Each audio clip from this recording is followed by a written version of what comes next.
Did you know that a small region in Kenya is responsible for more Olympic medals in long-distance running than many entire countries? How can one single people dominate the world of road racing so completely? Is it genetics, altitude, culture, or is there something much deeper behind all this? The last reason will leave you speechless. Today, you're going on a fascinating journey to understand the secret behind the speed of Kenyans. We'll explore real stories, curious data, and ancient traditions that help explain this phenomenon. Get ready to uncover surprising truths, some of them you've never heard before. Before we continue, comment below which city or country you're watching from. We'll be replying. The geography and altitude of I-10 Kenya. Imagine growing up in a town where school is kilometers away, and the only way to get there is by running. Welcome to I-10, a small town located over 2,400 meters above sea level in the Kenyan highlands. Known as the home of champions, this region is home to hundreds of elite runners. But why does that matter? I-10's high altitude is one of the main physiological factors that help shape great runners. Living at high altitudes means the air is thinner. In other words, there's less oxygen. This causes the body to adapt by producing more red blood cells, responsible for carrying oxygen through the bloodstream. Now imagine, a person who grows up running every day in this environment ends up developing superior cardiovascular endurance, and when these runners descend to sea level to compete, the amount of available oxygen increases and their performance skyrockets. But it's not just about altitude. I-10's rugged terrain, full of hills, slopes, and dirt trails, demands muscular strength, balance, and coordination. It's as if training is natural, embedded into daily life. Also, running is part of everyday life for many Kenyan children. They run to school, run to help with chores, run for fun. Conditioning starts early and consistently, long before most people around the world even think about playing sports. This constant exposure to running from childhood not only strengthens the body, but also builds a resilient mindset. They grow up believing that running is a real path to transform their lives. Now, think with me. What if you had grown up in a place like this, where running was as natural as breathing? Do you think that would make a difference in your physical performance today? Comment below. Do you believe the environment we grow up in shapes who we become? Genetics or a culture? The real controversy.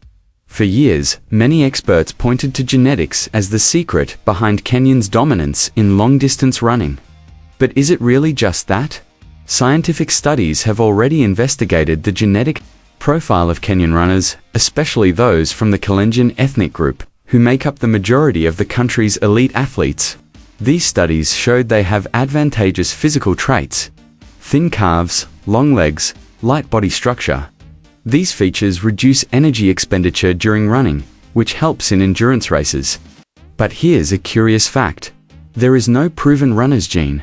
In other words, no exclusive genetic marker has ever been found that explains why Kenyans run so well.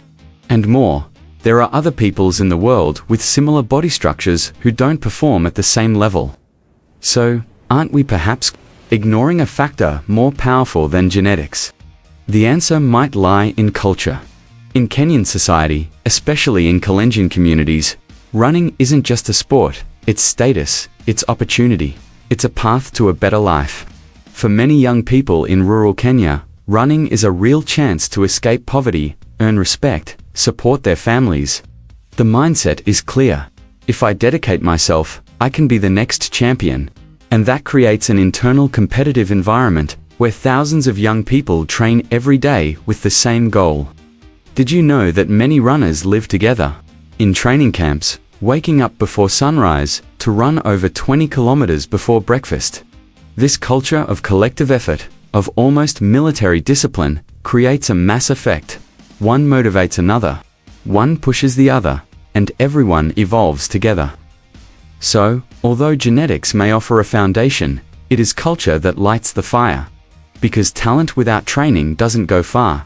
But when talent meets purpose, the world takes notice. You believe talent is everything? Or do you think effort and environment can overcome genetics? Comment now, in your life, what drives you more, talent or discipline? the invisible discipline, mindset, faith, and motivation. If you think running 10 or 20 kilometers a day only requires physical preparation, think again. The true engine of Kenyan runners lies in the mind and in the heart. Far beyond genetics or altitude, there's something more silent and perhaps more powerful: the resilient mindset.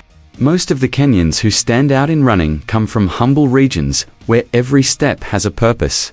For them, running isn't leisure, it's survival. It's a chance to change their destiny. That mindset turns into absolute discipline. Waking up at 4 a.m., training with or without sponsorship, going to bed early, repeating everything the next day, no excuses. But there's more. Faith. Many Kenyan runners are deeply religious. They often gather to pray before and after training. To them, running isn't just a physical challenge, it's a spiritual mission. They believe God gave them a gift, and honoring that gift with effort and humility is part of the process. This spiritual connection provides something even the best coach in the world can't teach: emotional resilience. Even in the face of difficulties, injuries, or defeats, they carry on. Because they believe each training session is one step closer to their purpose. There's also a community motivation. When a runner wins an international marathon, they don't just earn a prize, they inspire an entire village. They help build schools, hospitals, bring pride to their people. That feeling of representing something bigger than yourself is what turns good athletes into legends. Another curious detail: many of these athletes run in silence. No music, no phone, no distractions. They train, focused, attentive to their body, to their breathing, to the sound of their own footsteps. It creates an almost meditative concentration, something rare in the modern world. So next time you see a Kenyan winning a marathon, remember, behind that one step, there are thousands of others taken with faith, focus, and a clear purpose. Have you ever had a goal so big that waking up early and sacrificing felt natural? Comment below. What is your why? The thing that keeps you going even when everything is hard. So, the next time you watch a marathon and see another Kenyan crossing the finish line, remember, it wasn't just speed. It was geography, culture, discipline, faith. It was the story of an entire community that learned to turn effort into glory. And now, think about your own life. Do you need to be Kenyan to chase your dreams with that same power? Of course not. Maybe what you're missing isn't a special gene, but a mindset, the ability to persist. To train every day, even when no one is watching. To believe in something greater. To believe in yourself. If this story inspired you, leave a comment below. What will you start training for today, whether in running or in life? And of course, subscribe to the channel, leave a like to support this kind of content, share it with someone who needs to hear this today. And don't stop here. Click on the video on the screen now and continue this journey with us. Because knowledge, just like a marathon, is also conquered step by step.